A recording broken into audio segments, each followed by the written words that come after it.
Hello, Suitcase listeners. This is Cindy Chen, the podcast for the rest of your life, my childhood suitcase. You know, after publishing two episodes within a week of each other, the latest one having just put out this morning at midnight, I could not believe how far I had gone and how much energy I have had in actually editing, re-editing, going back, fast forward, stop, then delete, then drag regions. I thought I would be intimidated by being a one woman show, having to do all of that. Then, having done all of that, I realized it's actually gotten a bit easier. In that very last episode that I recorded 6 months ago and edited last week, and then finally published today. Whew, good God. I don't know why, but I'm feeling a bit of a surge going on. It's what Gabrielle Stone, shout out to you, Gabrielle, calls whenever you're called to the principal's office. As a bit of a recap, that is, I would say, I think it was filled with a surge of anxiety. So I decided to peel that onion, as she says. Superficial thought. Why am I feeling a bit of a dread right now? When I saw the email saying your episode had been published, authentic thought. I have a feeling that although there may be people that love the episode that I put out about grandmas, there will be other people that will judge me harshly and not to mention criticize me very shamelessly. And the subconscious thought would be, am I good enough? Am I worthy enough? Will people love me? Will people still love me after sharing my very personal and heartbreaking episode? I think after peeling that thought on you, it's really helping me as you are witnessing this right now. And now I am actually gonna go a little further today on this episode about perfectionism and imposter syndrome. Stay tuned as I will put it out in just a few moments.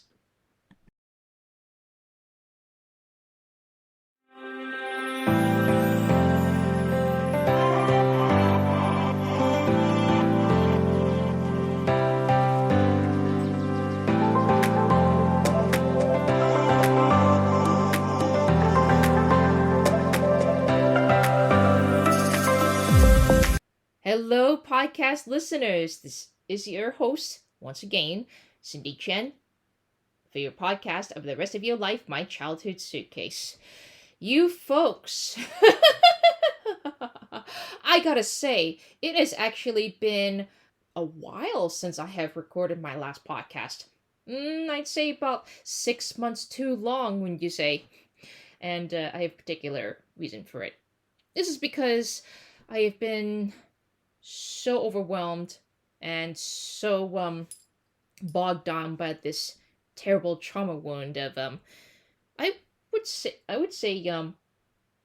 perfectionism. Yes, wanting everything to be perfect, wanting everything to have all ducks in the row, so to speak. But I had actually had been going through this program that is about aligning my goals with the person that I have desired and wanted to be. And this is also from as a result of a podcast that I have been listening to. There's been very well called Receive, and I strongly urge you to please check it out. It is really, really good, and you will thank me for that. Anyway, I think the last time, I think it actually perfectionism. Where did it all start? I'm going to tell you this. This all started, as I said, when I was a little child. I am I'm what you call a an overachiever, as you say. That all started when I was in elementary school. I think I'm gonna spare you all the details. See, this was when I was when now being a Chinese girl, it's really expected of me to seek external validation through achievement and praises. Like if I win straight A's, woo, great job, Cindy. Woo, what a great fascinating student. What a freaking awesome job that Cindy has done. Well, of course I had a little help from because I was but I had a little help from my special ed class, of course. Now, I think I mentioned to you in a few episodes back that that as an autistic, I had to go through first a mainstream class, then the rest of the day I would go to a study skills class. I don't know what that is, but it's one of those classes for people with special needs, kids like me, to I think the idea is to provide a safe space to go about my business with my building blocks and all that. While the special needs teacher, Ms. Kathy Newell, I remember her name very well because she done such an amazing job to put me through speech therapy and presenting all these what do you call speech cards? Yes, yes, speech cards with the Velcro placed on it. Yes, yes. And whenever I behaved very badly, I would get put into a corner. And if I do a great job, like adding up simple math questions, I'm presented with a little word, say a tiny little medal from a cereal box. Yes, I think it's coming back to me now. I'm very very grateful for Ms. Newell to spend this much time with me to get me far and to be the best student that I can be, to be the well behaved ones. But looking back, I think being a well behaved student doesn't necessarily mean that I'm mentally okay, that I was mentally okay. And I think that actually added to the fact that that made me feel that I needed to, inside of me, I'm going to say, are these good grades or these tiny little medals good enough? Are these gold star stickers good enough? Am I really okay in my body? Am I really safe? But more on that a little later. That actually had added to the fact that I would be that actually translated sometimes into, for instance, a incredible bout of imposter syndrome. Not incredible. A terrible bout of imposter syndrome. And the last time I had experienced that was when I was in the production of Willy Wonka in 2023 over in Edmonds. Now, when I was cast as Violet Beauregard, I was just so happy, and I got this really huge kick of, yeah, oh my god, yay me. But as time went on, and I was in the intros, or actually inroads, say in the middle of dance rehearsals, you know, with all these dance sequences where the Oompa Loompas come out for each kid that has to be kicked out. Yeah, it's really fun. So one night, as I was arriving for rehearsal, I'm just reading from my diary. One night, as I was arriving for rehearsal in the annex building, I felt could feel this moment. I could feel an incredible surge, a moment of fucking panic. In that moment, I had these questions popping up in my mind. What the fuck am I doing here? Am I supposed to be here? How am I supposed to bring my version of Violet on a stage? Will the audience be happy with how I interpret Violet, the ever gum chewing champion? What if I don't match up to the original Violet or to the Anna Sophia Robb's version of Violet in those two movies?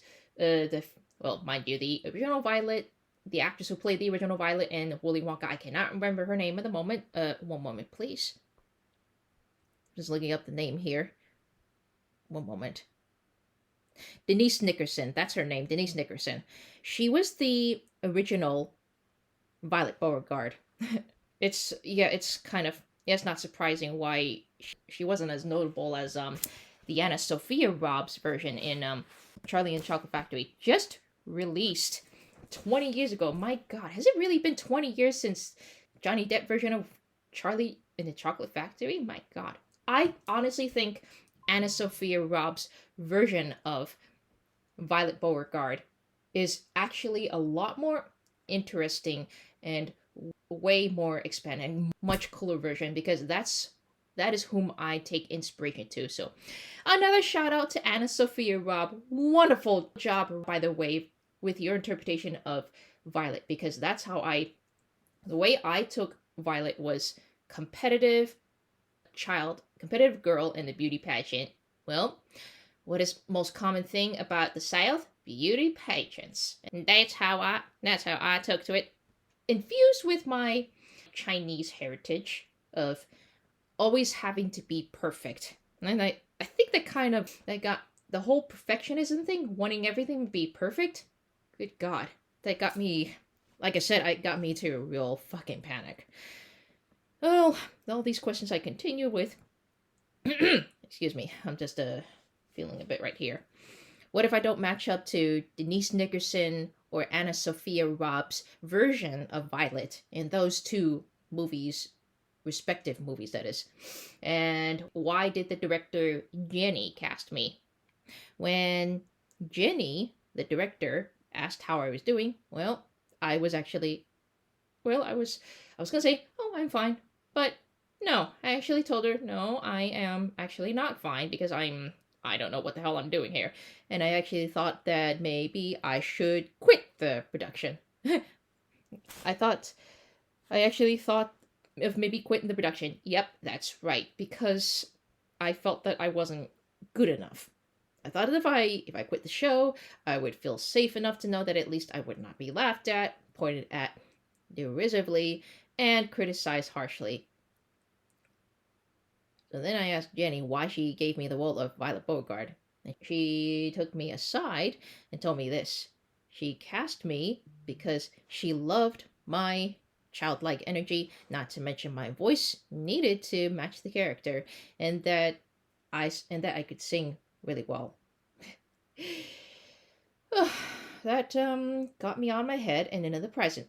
Besides, I wouldn't have gotten out if I wanted to, because if I did, well, they'd be scrambling to find a replacement. It was a little too late into the process of having to find another actress to replace me. But so it's I wouldn't have gotten out if I wanted to, since we were already making inroads with dance rehearsals.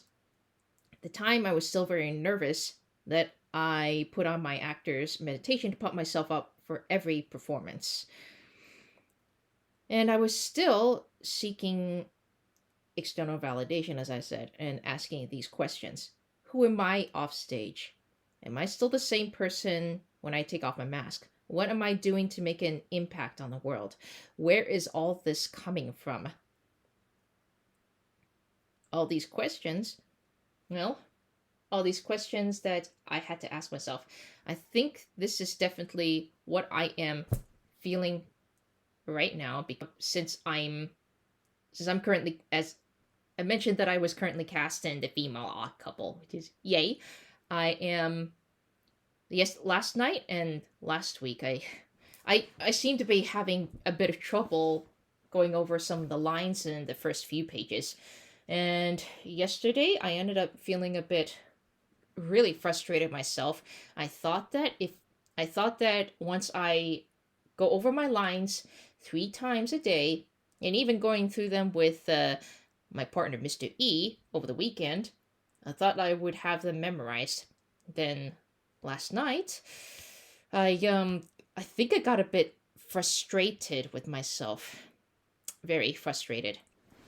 I might say a bit mad at myself because I wanted to impress the director and the stage manager and the assistant manager with my memorization of perfectly staged lines and missing my cues and such, and sometimes messing up on one of my lines or so. And I just end up saying, ugh!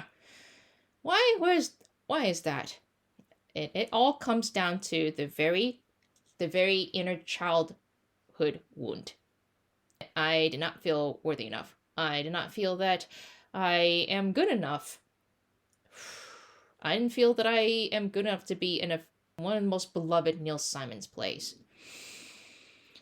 No. Don't get me wrong. I'm really happy to be in a Neil Simon play because I really love his dialogue. I love how witty all of his plays are.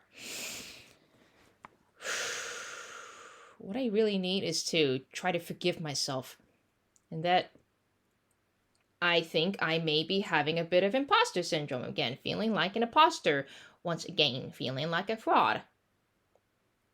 And should I? No, I'm not going to quit the show, thankfully, because I think I just need to really work through this. And I wrote this into my head, and I'm still feeling this today, but I think it just sometimes it really helps for me to talk about it, to just talk it out. I was actually going to ask the director why he cast me, and that excuse me. And I should say, and then I believe that he cast me because I bring a lot of energy to the part. I bring a lot of energy to the play. By the way, I play one of the ladies playing Trivial Pursuit in the production. Not all of them, but yes, it's just really great. So I guess you might say I am really honored and grateful to be in this production, and that it kind of helps me to figure out what I should do to just really make myself safe enough for me to receive the capacity to believe in myself, to trust in myself, and to trust in the process. And I think I'm about to come up to about 20 minutes, or maybe 21. I don't know.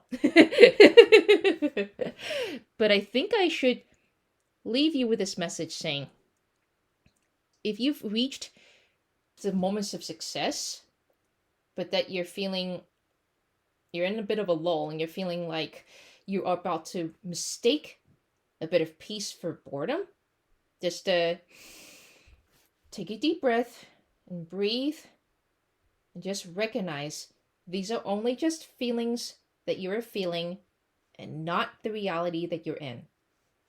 Only feelings, not the reality. What you make of yourself today and every day of your life, that's what makes it your reality. Your thoughts, your feelings, your emotions. Identifying what you're feeling, that is what makes the difference. And I shall sign off for now. And not without these words. I hear you and I see you. Love you guys. Mwah.